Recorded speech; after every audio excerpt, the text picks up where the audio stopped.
Nations believes the number of people killed in 9 months of protest against President Bashar al-Assad has passed a staggering 5,000.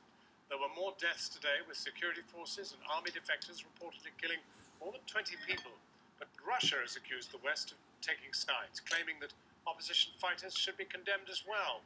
Here's our foreign affairs correspondent, Jonathan Rugman. In the city of Homs, a man is sweeping the street while a tank looks on. The man disappears, only to return with a rocket-propelled grenade.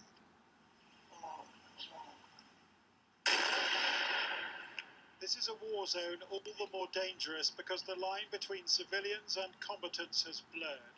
The UN believes hundreds of tanks have been deployed here in the last few days and that a crackdown may be imminent. UN human rights investigators haven't been allowed into Homs or anywhere else in Syria. But they say the state's crimes against humanity have taken the country to the brink of civil war.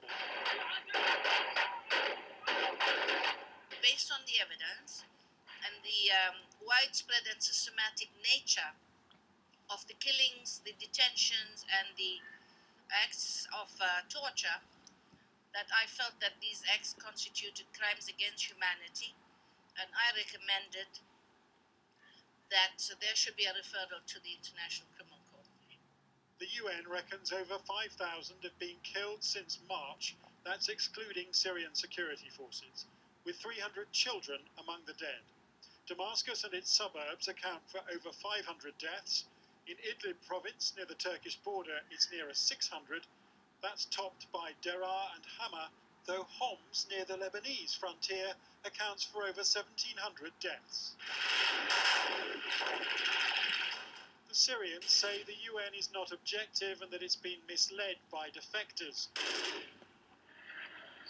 And no doubt we'll hear the same on Thursday, when Human Rights Watch will name more than 70 Syrian commanders it accuses of giving shoot-to-kill orders. But despite 9 months of these death-defying protests, it's the Russians who are refusing to budge. They're blocking UN sanctions and any UN referral to the International Criminal Court, and they accuse the West of taking sides.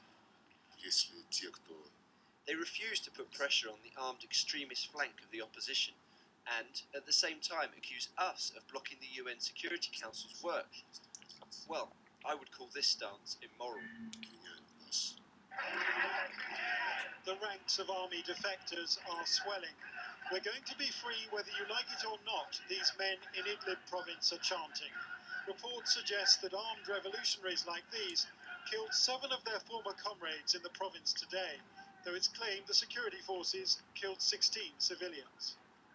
Certain parts of Idlib province are out of the control of the regime, and that allows defectors a safe haven to go to, where civilian populations there are giving them refuge, they give them food. So these are essentially bases in which they can operate from against Assad's forces. And celebrating these defections, local people have erected an enormous revolutionary flag, one of countless acts of defiance in a country where diplomacy shows no sign of stopping the violence and foreign intervention still seems unthinkable. Jonathan Rugman. Now,